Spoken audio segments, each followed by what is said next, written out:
Hey, hello, I'm Ian Charles of Wizards, and I'm here with Paul Lloyd. Now, Wizards are a fairly uh, con- well-known business delivering phone systems, amongst other things, IT consultancy, and also internet services. Paul has a particular place in our portfolio, so perhaps it'd be interesting if Paul gave us a brief introduction to what he does and how he does it. Okay, so what I do is work with companies that typically can't afford a full-time senior sales manager or sales director, or maybe they've lost their current one and they're in between before they're recruiting somebody else. So it's very much on a contract project basis, using 25 years of sales experience largely within the IT field.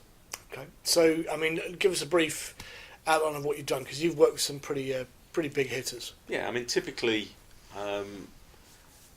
if you look at last year I worked with a distributor that wanted to deliver a range of cloud services out to their reseller base.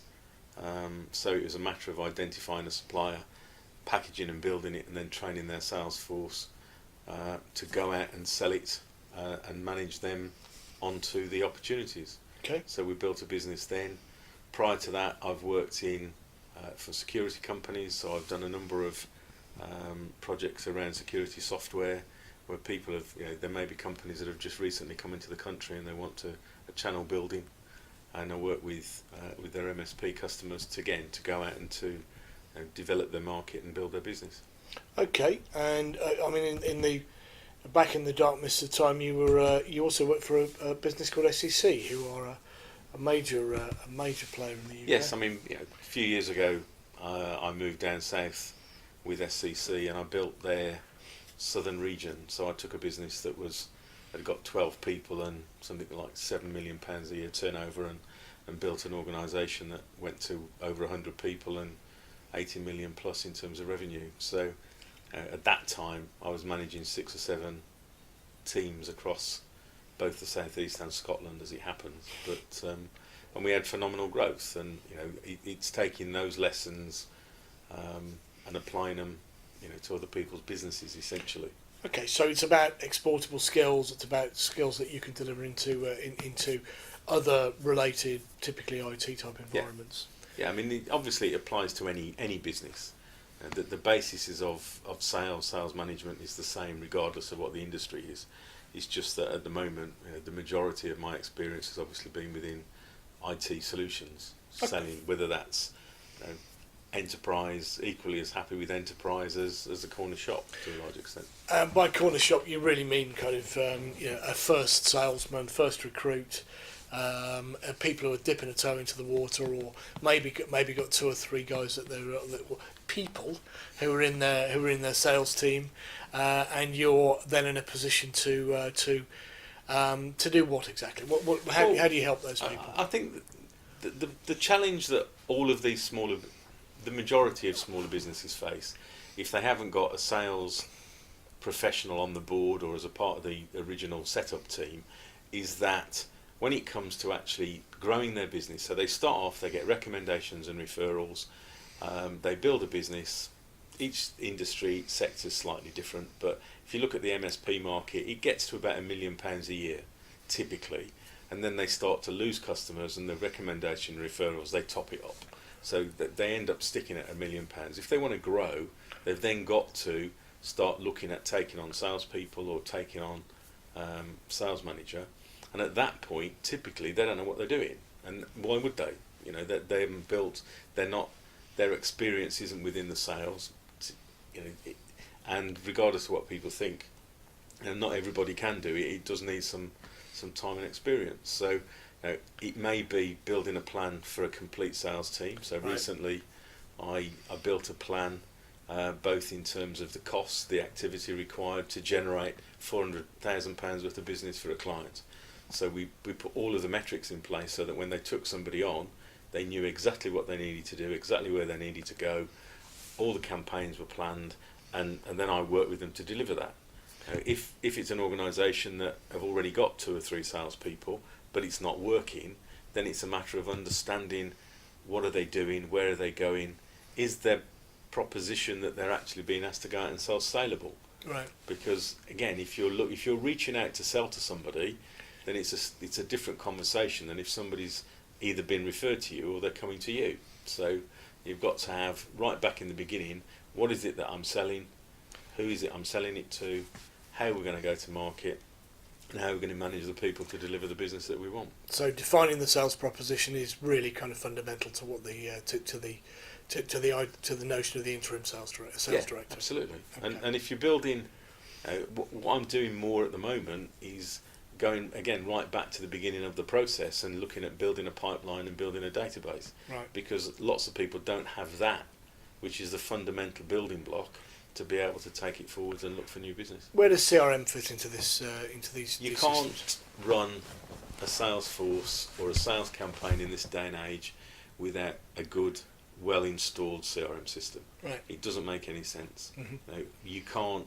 If you've got people working, you want to know where they are, where they've been, what they're doing, and in the event that they're left, you want to be able to have all of that information and knowledge that they've collated and created on your money available to you. So I genuinely don't believe in this day and age you can operate a sales team without a CRM system that fits your business and fits your requirements. Okay, so and if they've already got one, I mean, it's about fitness of purpose, and I think, I think that one of the difficulties with most CRM is that there's a lot of them that are free, so lots of people install free systems and then they end up running the sales to the limitations of the CRM software as opposed to necessarily the other way around. Yep. But it has to be fit for purpose. It's got to give you the reports that you require to do the job, and you're managing people. So with sales, it's about activity, it's about pipeline, it's about forecasts, it's about delivering a number. Sales is all about delivering a number. So whatever you can do to help you with that and record what's going on. I'm a big advocate of having all your email in one place so that everybody doesn't have their own email, doesn't have separate email boxes. Yep. That all of the emails relative to that client, so that anybody within the business can see what's going on. that is a recipe of chaos, isn't it? So Absolutely. Yeah. So performance management, developing a business growth plan, building and using sales campaigns, defining a proposition, constructive use of CRM, and then potentially performance management of the sales team. Yeah, I mean, again, I think salespeople, typically, the best salespeople are not going to work for smaller businesses. So you may be lucky and you may find somebody who's very keen, very enthusiastic, comes in, does the job, does it well, and you're very confident, and then they'll go and do something else. Yeah. Unless you're prepared to sacrifice a bit of your business and make them a deal that they can't refuse. So you're going to end up with people that are typically 6 or 7 out of 10. So they need managing, they need guidance. Where do you want them to go? Who do you want them to sell to? You should be controlling them and telling them where to go. What is it that you want them to sell? So which parts of your portfolio do you want to sell? Yep. And what's their targets and what your expectations are. How many calls do you expect them to make? How many appointments do you expect them to do? How many demonstrations? Whatever's relevant.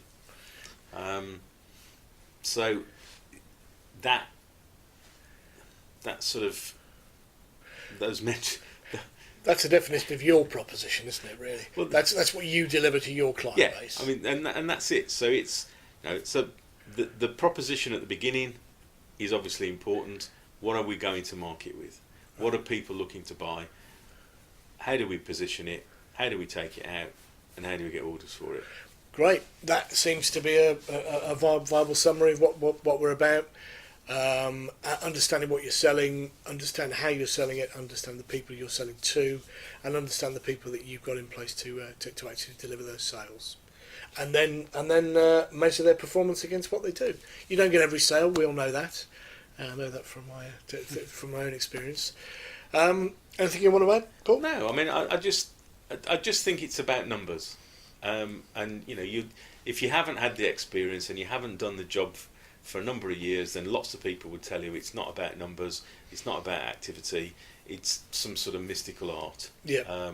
And sadly it isn't. No. If you need £100,000 worth of business and you close 1 in 4 prospects, you need £400,000 worth of prospects. To get £400,000 worth of prospects, you need a database of probably 1,000 people. Absolutely. And you've got to be working it. So, And if you haven't got that, you need to find it. indeed. Indeed. Well, I think we're done here. All right. Thank you very much, Paul. Thank you. Talk again. Cheers.